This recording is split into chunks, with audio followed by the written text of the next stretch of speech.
District Public Relations Officer, J.D. Pritchett, and as always, it is my pleasure to be with you, sharing you the most updated information. Today, one of the segments that we get to continue is our community conversations. And my guest today is Miss Denisha Trials from the Gulf Coast Center, and she's going to introduce herself and tell us a little bit about what she does. Yes, hello everybody. My name is Denisha Trials. As mentioned earlier, I am the Program Manager of Coordinated Entry and Supportive Housing at the Gulf Coast Center. The Gulf Coast Center is one of your 39 local mental health authorities in the state of Texas. So think about your public health district. Gulf Coast Center is going to be the same exact thing, except we're focusing on behavioral health care and IDD. Fantastic. And so, in this community conversation, so much, Ms. Trials, is, or if you will allow me, Denisha. Yeah, go ahead. Again, first and foremost, thank you for being my guest today. Absolutely. Is a great portion, really so much of what we do in these segments is really just talk with community partners and really what, you bring to the table, what you bring to our community, which, us as your municipal government, we can do certain things but we can only do so much. Right. And so really it is my effort in these types of conversations to see and continue to form the unity in our community. And it can't be done without community partners such as yourself. I know, and obviously from your notes here, some of the services that you provide as a whole as Gulf Coast Center. You have clinics located in Galveston, Alvin, Texas City, on Texas Avenue, which is right across the street from Marque High School, and Angleton. And you cover all of Galveston County on the border of Brazoria County and the border of Harris and Galveston County. Yep. So that means you are one busy lady. Yeah, that's how you got to look at it. For absolutely. Sure. And so, one of, you said that you are, PATH is really what you focus most of your time on. Can you tell us a little bit about that? Yeah, so PATH is pretty much is outreach, right? It's street outreach, but think about mental health street outreach. Sure. So we're going out there providing that mental health assessment right there on the ground. We want to make sure that we're taking away barriers of transportation, barriers of knowing the clinical operations, things of that nature. So we have individuals who are trained. They get that training. Sure. Pretty much exactly what you get in the clinic is exactly what you're going to get out in the field. And then on top of that, we can actually provide 90 days of intensive case management. So once they get connected to the clinic, if they say, hey, I need to connect with anything like food pantries, transportation, things like that, we'll help them go ahead and get that started and then transition that over to their long-term case manager that they'll get with Gulf Coast Center if they choose to go with Gulf Coast Center. Again, PATH is not limited to Gulf Coast Center. Sure. We can get them connected to UTMB, Coastal Health and Wellness, Family Service Center down in Galveston, whoever is going to make them feel comfortable in their stability with their mental health. So, I think the longevity is really your goal, is, making sure that there is a lasting impression, right, more than anything else. And I was gracious enough to really connect with you and see your presentation outside of our conversation right now, and so I get a lot more information that's running through my head more than our viewers actually get to see. And so for me, more than anything else, it's just kind of understanding that there is a kind of response to people in the community that are dealing kind of with that transition or that homelessness, right, that is really their reality, their daily. And so I guess for me, what are some of the things that you have seen in our community of Galveston County that really plague that, that demographic? Right. And so I do want to put this in there. PATH not only covers the individuals that we see out on the street, it covers our hidden homeless who may be couch surfing, who may be staying in places not really meant for human habitation that we can't see. So what I'm seeing in Galveston County, just off of the recent PIT count numbers that just released last month, we have a little under 400, at least 400 people that were counted in one day in January, but the bulk of them are on Galveston Island. The issue that we're having with the mainland, Texas City and Lamarck specifically, is that our unsheltered neighbors in these regions, some of them are hidden. And we don't have as much support necessarily to go out and outreach. There are some elements that block us from doing outreach, but we are working with cities, local PD, to kind of, look at those gaps, see how we can resolve those gaps, and get back out there to our unsheltered neighbors to at least let them know what resources there are or learn about additional gaps. And I think so much of what you said that resonates with with me is that you counted over 400 in one day, but how many went uncounted? How many are, just kind of fall in between, like you said, that are unseen more than anything else? I think here in the city of Lamarck, historically, where you have, and based upon the general public, what they've said is you see kind of clusters of people around Walmart or what used to be the dog track, now going to be in an event center. But, it's just wooded areas where you see kind of people that are there that aren't trying to be a nuisance to anybody, but that is their reality. That's kind of like where they're living long term. Are there, it sounds redundant to ask that question because I'm assuming that there are, but are there dangers with them kind of being uncounted and unnoticed? I guess like the thing more than anything else is if they need, whether it's mental health or physical health, but they're out, unseen and unnoticed, they can go through trouble and, have issues that way. Yeah, absolutely. There are dangers. It brings dangers to where we can't bring awareness. We can't apply for funding. We want to make sure that we're getting people the services they need, but we also want to make sure we're identifying the gaps, right? Sure. We don't want to go for grants that don't make sense for our area. Absolutely. We want to go for grants and money that actually makes sense, that's going to benefit the area and the individuals that we serve. So I always encourage everybody, all community members, whoever wants to volunteer on that day or whoever just wants to come and do outreach with my team, sure, they're more than welcome to join us. The more people that our unsheltered and able to see that want to help them and want to make sure that they're getting the resources they need, the more we can connect that bridge, and the more we can make sure that people are getting connected to care and that we are aware of the gaps, and they're going to be ongoing changes. I guess I didn't get to tell you this offline, but now that we're having the conversation, I'm involved with several other organizations outside of my day job.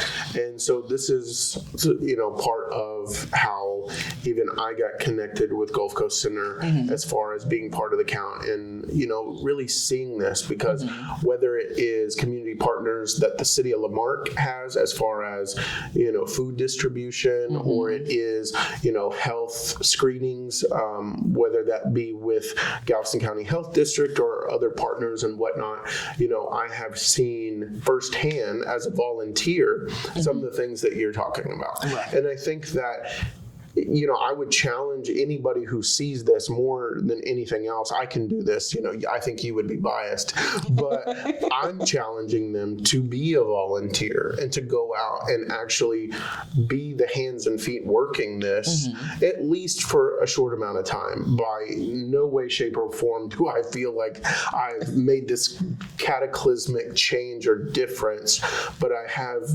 been a part of seeing what is going on in our community.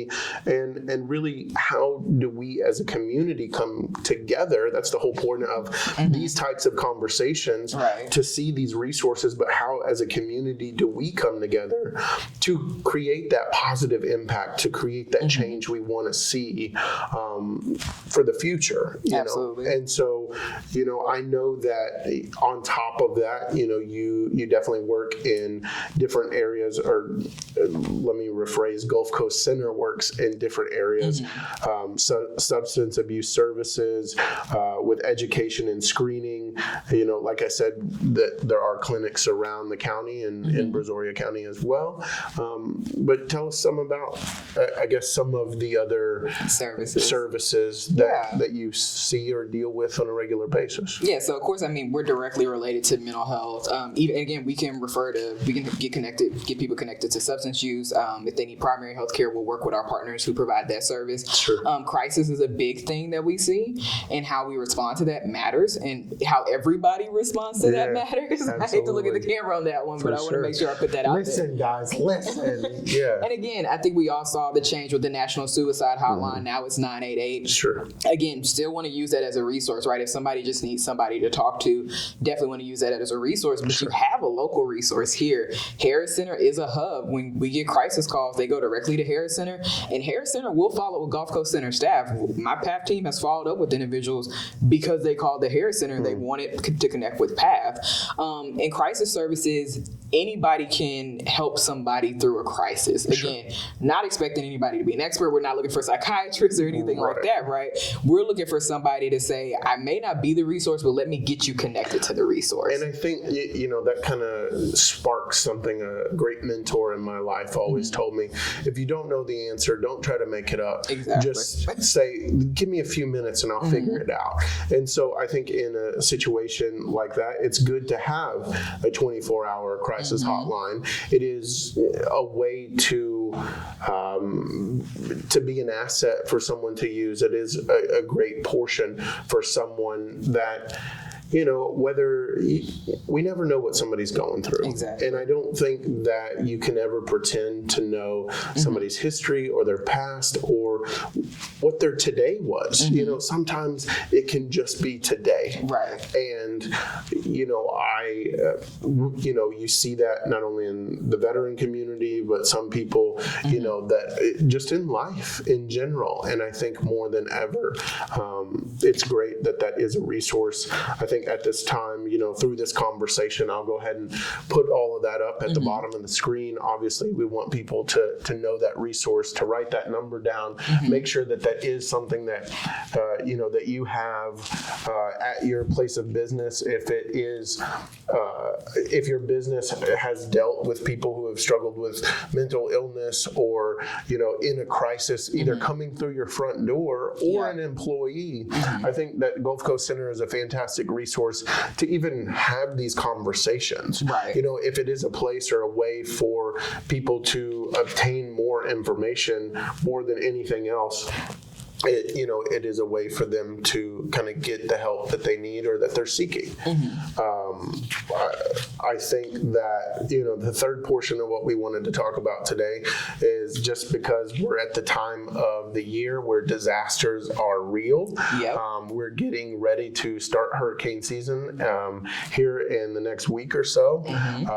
But, obviously this video will play on past just the beginning, but disasters can mean a multitude of things. Exactly. So will you walk us together just a little bit about what Gulf Coast Center provides in the event of a disaster? Yeah, so whenever there's a disaster, whether it's a natural disaster or even like a mass casualty, a natural disaster specifically, right, once the feds declare it's a natural disaster, they come down to the state level, and then that's when money gets released and everybody's going into recovery mode.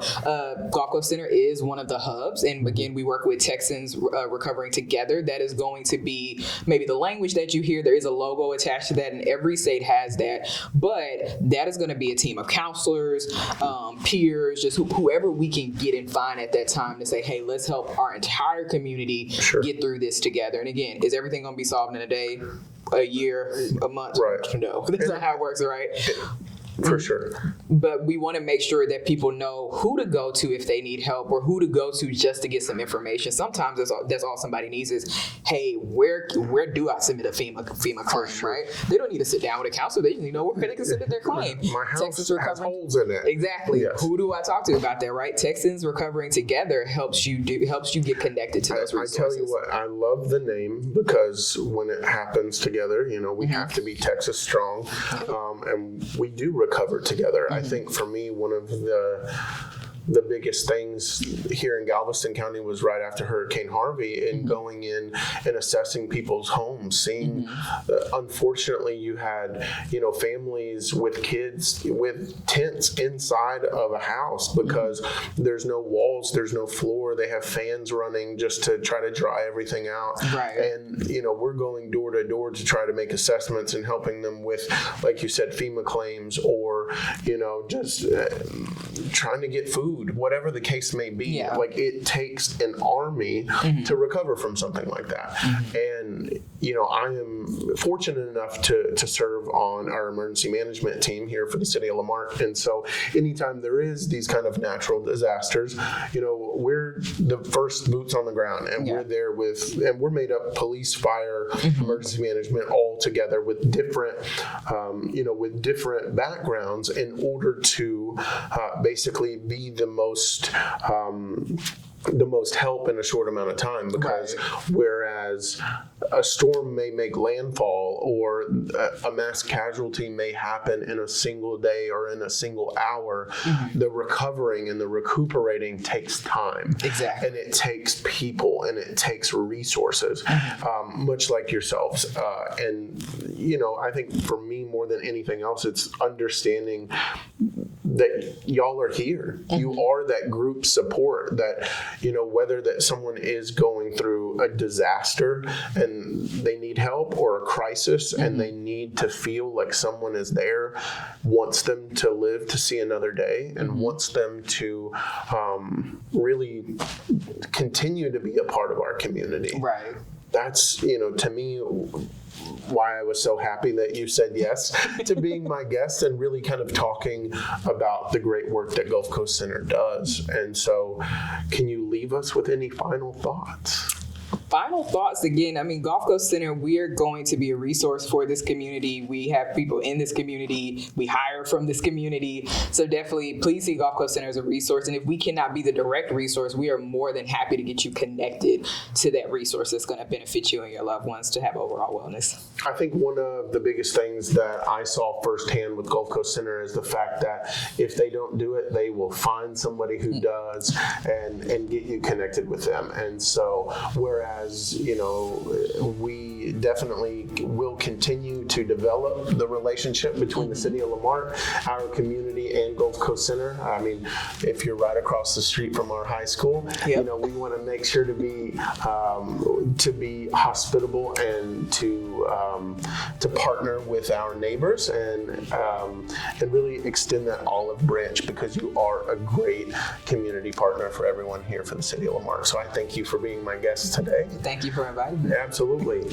Thank you for watching our community conversations. If you would like to get in contact with Gulf Coast Center or Denisha and her team, you can find that information in the description at the bottom of the screen, all of the above. You know how to find it. But I thank you one last time. Thank you for watching our community conversations, and have a great rest of your day.